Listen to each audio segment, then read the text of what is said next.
Esta semana, los Emiratos Árabes Unidos han anunciado su intención de ser grandes exportadores de hidrógeno en los próximos años. El país, que ya es el tercer mayor productor de petróleo de la OPEP, quiere también ser uno de los grandes productores de hidrógeno del mundo. Sin embargo, ¿será este hidrógeno sostenible?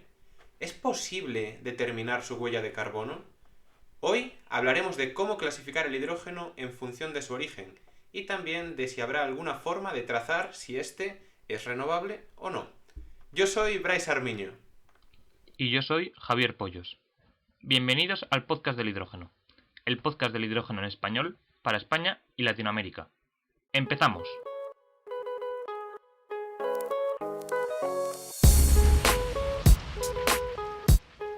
Aquí vamos con nuestro segundo episodio, Bryce.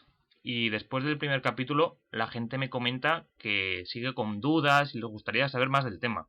Así que algo bueno tiene que ser si conseguimos despertar esa curiosidad por el tema. Totalmente. La verdad es que hemos tenido bastantes escuchas, tanto en España como en Latinoamérica. Con lo cual para mí, bueno, y también para ti, pues es una gran alegría ver que hay tanta gente interesada en el sector. Y en el primer episodio, si te acuerdas, hablamos del porqué del hidrógeno. Ya dijimos que era un pilar clave para descarbonizar muchos sectores, que había muchos sectores de estos que no se podían electrificar tan fácilmente y que iba a ser fundamental. Que también iba a ser bueno para la seguridad energética de un país, que podía perseguir la sostenibilidad y que tenía mucho potencial para ser competitivo. Pero, Bryce, tú y yo sabemos que el hidrógeno no se descubrió ayer. Más bien se lleva usando desde hace muchos años, de diferentes formas y para varios procesos. Así es, el hidrógeno se lleva utilizando ya desde hace más de 100 años y su contribución principal a la sociedad pues ha sido la de ayudar al desarrollo de los cultivos con la producción a gran escala de fertilizantes, que están basados principalmente en amoníaco, que requiere de hidrógeno para formar la molécula. De hecho, pues hay muchos estudios que vinculan el gran crecimiento demográfico del siglo XX con la producción a gran escala de amoníaco que mencionaba ahora.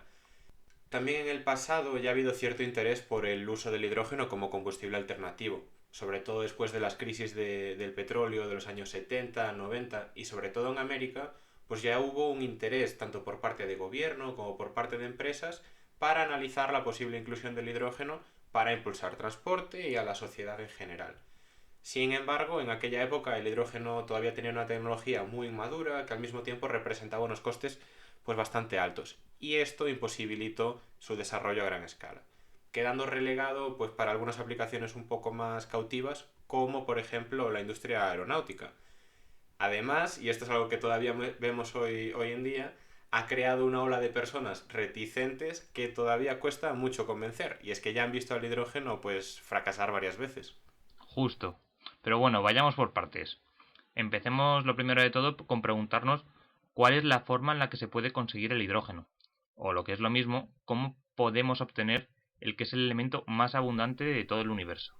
Y es que esta última frase que has dicho es que es muy curioso además, porque mucha gente no deja de repetir eso de que el hidrógeno es el elemento más abundante del universo. Sin embargo, pues en la Tierra no se encuentra de forma libre, sino que siempre está en forma molecular. Es decir, nosotros no podemos salir con un cubo y recoger hidrógeno y llevárnoslo para casa. Sería mucho Se más encuentra fácil. generalmente, ojalá fuese así, y nos quedaríamos sin trabajo, con lo cual sería más complicado. Pero bueno, en la Tierra se encuentra, por ejemplo, en forma de agua combinado con oxígeno o en hidrocarburos, formando lo que conocemos como combustibles fósiles. Y han sido estos combustibles fósiles de los cuales se ha obtenido la mayor parte del hidrógeno hasta la fecha. Cierto, y volviendo al tema de la sostenibilidad, en los últimos 50 años, como tú has comentado, el uso del hidrógeno ha aumentado de forma exponencial. Y para su producción se ha usado casi siempre, o por no decir siempre, combustibles fósiles, los que han sido responsables de las emisiones de alrededor de 830 millones de toneladas de CO2 anuales. Un número enorme que a mí personalmente se me hace muy difícil de imaginar. Es un número que además aparece reflejado en el informe de Future of Hydrogen de la Agencia Internacional de la Energía y que lo equipara a las emisiones conjuntas de Indonesia y Reino Unido, lo cual más o menos es un 2% de las emisiones globales de dióxido de carbono. Ahora, sin embargo, las cosas han cambiado, y una vez que nos hemos dado cuenta de que hay que buscar soluciones para combatir el cambio climático, han surgido diferentes alternativas para su producción. Y por eso una de las formas de clasificar el hidrógeno más común es la de asignarle colores, atendiendo a la materia prima necesaria y a las emisiones de CO2 generadas para su obtención. Hay una gran variedad de clasificaciones hoy en día: negro, marrón, gris, amarillo, rosa, verde, Tenemos el un arco arco iris iris. aquí, ¿eh? Justo, sí. De todas formas, todo apunta a que en el futuro habrá tres grandes grupos para clasificar a todos. En primer lugar, nos encontramos con el hidrógeno gris, el de toda la vida, el que se obtiene a partir de combustibles fósiles como el gas natural o el carbón, que es barato o el más barato, pero es muy contaminante. En segundo lugar, tenemos el hidrógeno azul, el cual se podría decir que es una evolución del hidrógeno gris, ya que a pesar de proceder de estos combustibles fósiles que hemos hablado, incluye el uso de técnicas de captura de carbono, por lo que es menos perjudicial para el medio ambiente. Y por último tenemos el famoso hidrógeno verde, el cual se produciría a partir de fuentes de energía renovables, tales como la solar o la eólica, o cualquier otra, el cual idealmente no tendría emisiones de CO2 asociadas. Como todo, si queremos hacer las cosas bien, pues habría que ir un poco más en profundidad, porque la clasificación del hidrógeno no es ni tan fácil ni tan directa, ¿no? Y es que, por ejemplo, ¿para ti la biomasa implicaría emisiones o no? Pues no sé, Porque, en mi opinión, por ejemplo, es una fuente de energía con que sí que sea beneficiosa y se deba apoyar, pues tal como se plantea hoy en día, sí que implica ciertas emisiones, sobre todo por la logística asociada, la explotación de los bosques, etcétera. Lo que quiero decir con esto es, se regulará el hidrógeno producido a partir de biomasa como hidrógeno verde, hidrógeno gris, hidrógeno azul, incluso en el caso de que esta biomasa lleve asociada captura de dióxido de carbono, es decir, que las emisiones capturadas fueran mayores que las emisiones que se emiten. ¿Qué tipo de hidrógeno verde? Sería, no sé, hidrógeno supremo. No me hago ni una idea del nombre que se le puede poner. nunca te dediques a poner nombres al hidrógeno mejor.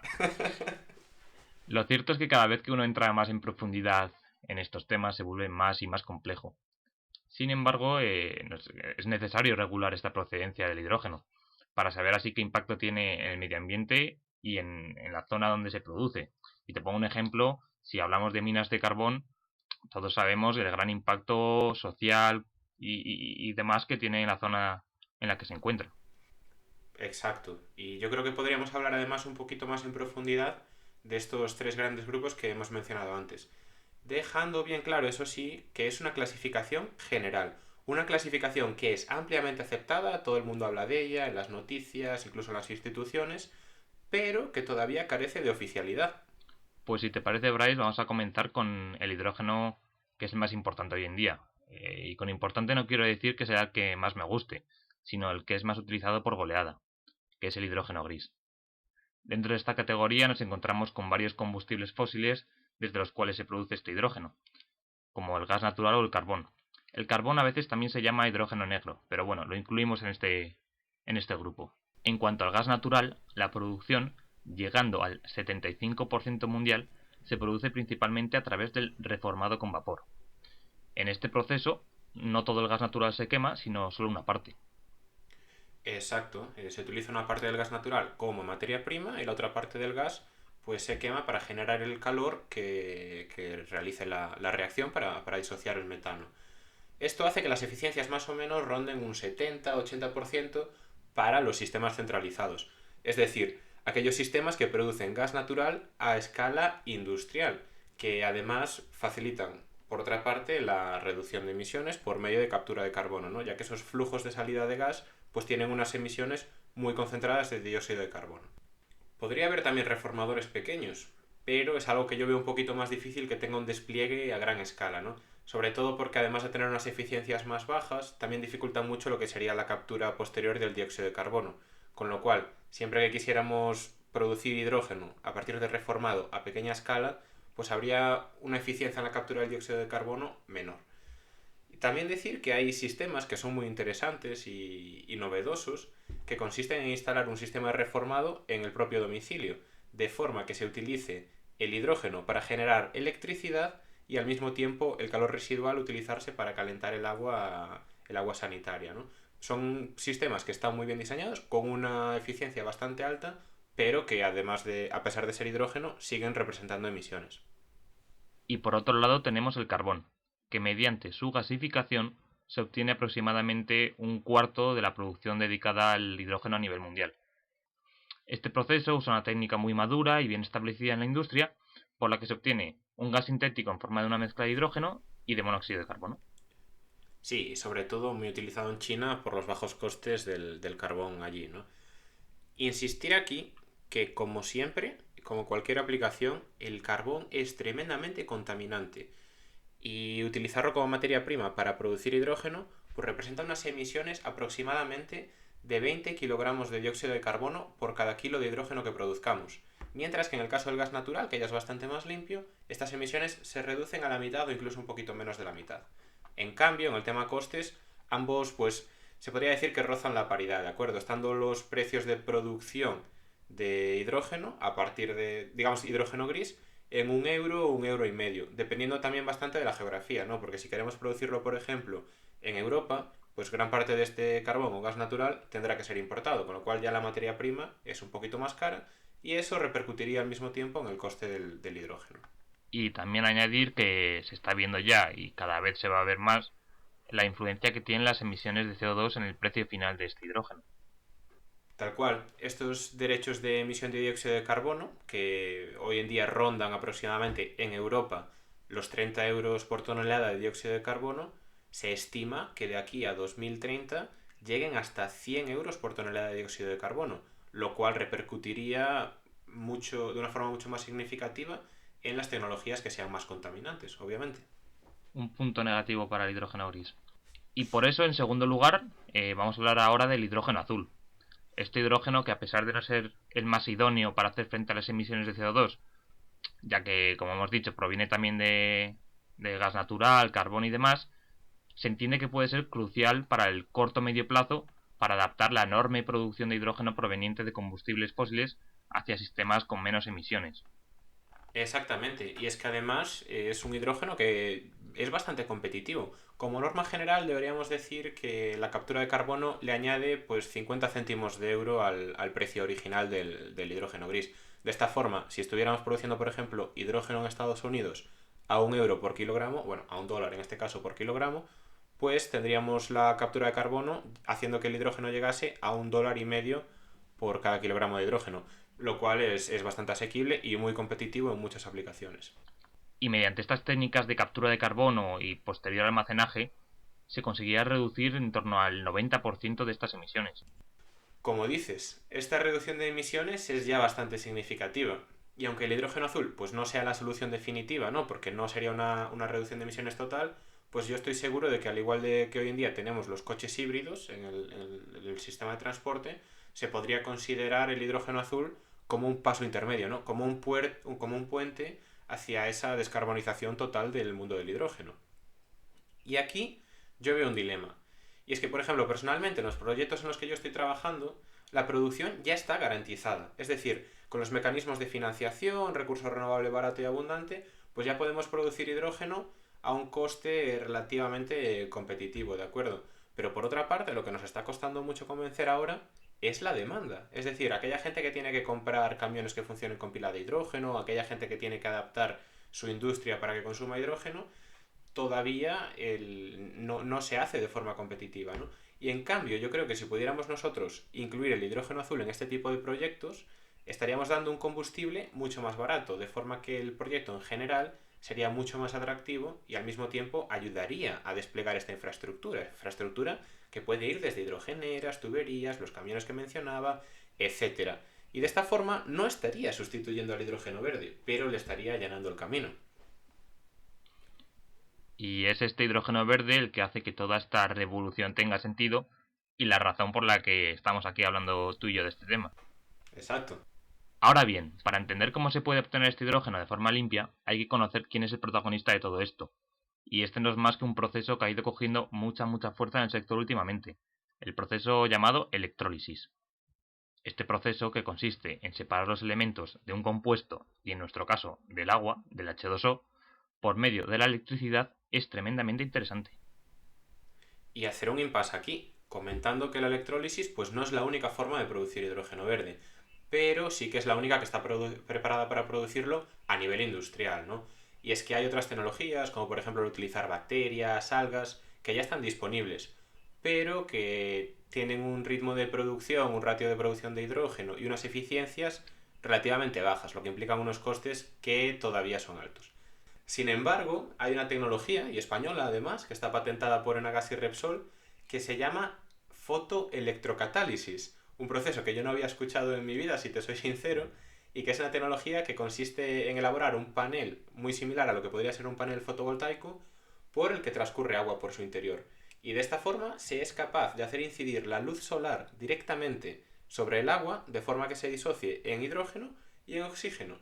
Más o menos esto está todavía a un nivel demostrativo y se está empezando a conocer las primeras noticias. Pero por lo que escuchaba esta semana en los webinars organizados por CIEMAT, la eficiencia total rondaría aproximadamente un 20%, lo cual es muy prometedor. Espero que algún día podamos traer a alguien para hablar de este proyecto aquí al podcast. Te me estás enrollando. Bueno, que se vaya acostumbrando la gente. Entonces, la electrólisis es el proceso que permite utilizar la energía limpia proveniente de fuentes de energía renovables, en forma de electricidad, para separar el agua, que como tú bien has dicho antes, es la forma en la que se encuentra el hidrógeno en la Tierra. Y la electrólisis, que hoy en día está dando unos costes de producción de hidrógeno de en torno a 5 o 6 euros por cada kilo de hidrógeno, casi 5 o 6 veces más de lo que es a partir de combustibles fósiles, está llamada a reducir sus costes en los próximos 10 años, de forma que más o menos alcancemos la paridad con el hidrógeno azul o el hidrógeno gris, lo cual es muy prometedor y por eso ha habido tanto apoyo a esta tecnología. Y claro, estos proyectos de hidrógeno azul, que como has comentado al principio, Emiratos Árabes Unidos va a empezar a lanzarlo, tardará varios años. Y no sabemos cuánto tardará, pero para entonces el hidrógeno verde seguramente ya valga alrededor de 2 euros el kilogramo. 2 euros o incluso menos, porque incluso esta semana el Nel, el fabricante de electrolizadores noruegos, pues ya decía que podríamos estar produciendo hidrógeno verde a 1,5 euros el kilo en 2025. Un poco soñadores me parecen a mí, porque será para casos muy concretos con muchos condicionantes. Es cierto, es cierto. Ellos las asunciones que hacían, por una parte, sería ya reducir los costes de los electrolizadores un 75%, lo cual parece estar bastante en línea con lo que decían los otros fabricantes, pero al mismo tiempo asumen unos precios de electricidad de 20 euros el megavatio hora, lo cual hoy en día en Europa solo es accesible en el sur de España y Portugal. Por otra parte, y en favor del hidrógeno azul, contar aquí un dato, y es que las inversiones en los sistemas energéticos generalmente suelen tener una vida útil de 25 o 30 años. Es decir, las plantas que hoy en día estén fabricando hidrógeno, pues seguramente no se puedan apagar de aquí a 5 años, de aquí a 10 años, ¿no?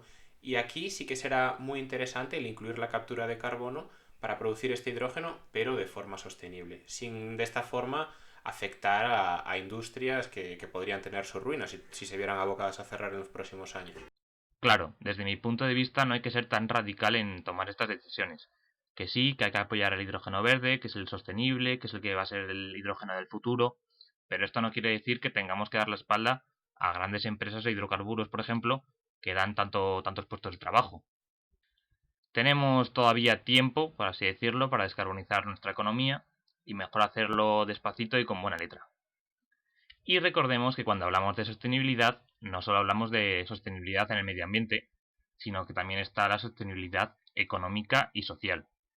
Y hay que considerar todos los factores para que nadie se quede atrás. ¿Qué es lo que, Bryce, no sé si tú estás de acuerdo de lo que realmente trata la transición energética? Que podría ser un win-win para todos. Sí, exactamente. Y es que de nada vale cambiarse a energías renovables en 2 meses si estás dañando a todo el sistema energético o si estás afectando a muchas más personas de las que estás ayudando. Claro, y esto es una oportunidad para, por ejemplo, las petroleras que podrían adaptarse en el mercado, que es un mercado parecido, y consolidarse más todavía. Yo en el caso de las petroleras, pues veo más posible que se mantengan que ganen espacio, ¿no? Sobre todo porque son empresas muy grandes, con mucha inercia y a las que les puede costar mucho dar ese giro. Pero seguro que todas ellas están poniendo todos sus esfuerzos en esto porque al fin y al cabo les va la vida en ello. Y ahora que ya hemos hablado de cómo se puede clasificar este hidrógeno, pues tendremos que hablar de cómo darle el pedigrí, las garantías de origen. Y es que este es un reto enorme que se nos abre en el panorama mundial en los próximos años. Imaginémonos, Javi, por ejemplo, que vamos a situar un electrolizador en España en el centro. Y pues firmamos un contrato con una utility, una proveedora de electricidad, un PPA, asegurándonos que esta electricidad que utilizamos para producir el hidrógeno es renovable. En ese caso, fenomenal. Tendremos bastante claro que nuestro hidrógeno será hidrógeno verde. Pero ¿qué ocurre si, por ejemplo, este electrolizador se conecta a la red comprando energía aparte de la que tiene contratada con el PPA? Y ahí está el kit de la cuestión. Y es que, por ejemplo, el otro día la consultora de predicción de precios de la electricidad, Aleasoft, indicaba que, por ejemplo, en el futuro, en los futuros sistemas energéticos, pues los electrolizadores van a marcar un suelo en los precios eléctricos. Es decir, hoy en día, tal como está configurado el mercado, generalmente por las noches, cuando hay mucha producción, especialmente de energías renovables, y poca demanda, los precios suelen hundirse, incluso en algunos casos llegando a cero, ¿no? Y en el Y en futuro, Alemania incluso negativo. cierto, cierto. En Alemania han tenido sus problemas, vinculándolo además esto a los grandes problemas que decíamos antes con cambiar de repente a energías renovables, ¿no? Que realmente puede haber muchos damnificados. Pero a lo que iba, cuando nosotros tengamos estos precios bajos, en el futuro muchos electrolizadores entrarán a comprar esa electricidad, porque será electricidad muy barata que les permitirá generar hidrógeno de forma muy rentable. Y en este caso tenemos un problema, ¿no? Porque antes teníamos el PPA, sabemos que la electricidad es verde y por ende el hidrógeno será verde. Pero ¿qué ocurre ahora si esta electricidad se absorbe de la red? Nuestra red energética tendrá, sí, renovables, tendrá nuclear, que no implica ningún tipo de emisión de dióxido de carbono, pero al mismo tiempo tiene combustibles fósiles, tal como está configurado hoy en día.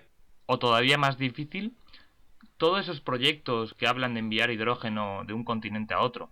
Por ejemplo, en el futuro, cuando Chile envíe hidrógeno de Sudamérica a Alemania o desde Australia a Japón. El cliente necesitará ser capaz de saber de dónde viene ese hidrógeno, si es renovable, si no, si es verde, si es azul. Y para eso, como has dejado caer antes, existen las llamadas garantías de origen, que es una etiqueta que proporciona información al cliente sobre el origen de un producto. Funciona como un sistema de seguimiento y funciona ya en la electricidad, pero en nuestro caso nos interesa que funcione en el hidrógeno. La mala noticia es que a día de hoy este sistema de garantías de origen pues todavía no está desplegado, todavía no está operativo. Sin embargo, sí que ya hay muchas empresas comprometidas con este tipo de garantías de origen para poder vender hidrógeno verde en el futuro y al mismo tiempo ya hay una gran determinación tanto por parte de gobiernos e instituciones para poder establecer este sistema. Esto ya se ve recogido, por ejemplo, en las hojas de ruta del gobierno de España, incluso la hoja de ruta de hidrógeno de Chile, y sobre todo pues en la estrategia de hidrógeno de la Unión Europea, donde ya lo refleja claramente. En Europa ya se lleva unos años trabajando en esto y en la Comisión Europea, en el año 2014, inició el proyecto Certify, que está trabajando en el diseño de la primera garantía de origen de este hidrógeno en toda la Unión Europea, independientemente de la localización. Este proyecto, este esquema, incluye desde la auditoría de las plantas hasta la certificación de los lotes de producción, pasando por la revisión de las emisiones, su comercio, el uso de las garantías de origen, etc. Estoy Y seguro de que esto va a generar un montón de puestos de trabajo, porque me puedo imaginar que requerirá un montón de auditorías, sobre todo, ¿no? Para examinar las plantas de producción de hidrógeno. Interesante. justo, y además ya se encuentra en la tercera fase, que consiste en desplegar a nivel europeo durante los próximos meses. Por otra parte, hay empresas que ya están trabajando en el campo de las energías renovables para dar certificados de energía verde y que ven aquí también una gran oportunidad. Y es que, como decía en el anterior episodio, trazar el origen del hidrógeno va a ser difícil en el futuro. Y pensando en esas exportaciones, sobre todo entre geografías, pues habrá que ser capaces de trazarlo y certificarlo. Por ejemplo, en España tenemos una startup que está creciendo mucho a un ritmo muy rápido, se llama FlexiDAO, que utiliza la tecnología blockchain para garantizar para dar estas garantías de origen. Y estoy seguro de que este tipo de empresas tendrán mucho que decir en los próximos años también. Y yo creo que hasta aquí, Javi, llega nuestro segundo episodio. Esperamos que esta explicación de las garantías de origen, los colores del hidrógeno, os haya gustado. ¿Tienes algo último que decir, Javi? Por mi parte, nada. Esperemos que os haya gustado y que nos acompañéis durante los próximos podcasts, ya que es mucho lo que tenemos y queremos contaros. Dadle like y suscribiros para ayudar a que este podcast crezca. Todas vuestras aportaciones serán bien recibidas en el correo elpodcastdelhidrógeno@gmail.com o en los comentarios de las principales plataformas. Un abrazo grande, gracias por estar ahí y hasta la próxima semana.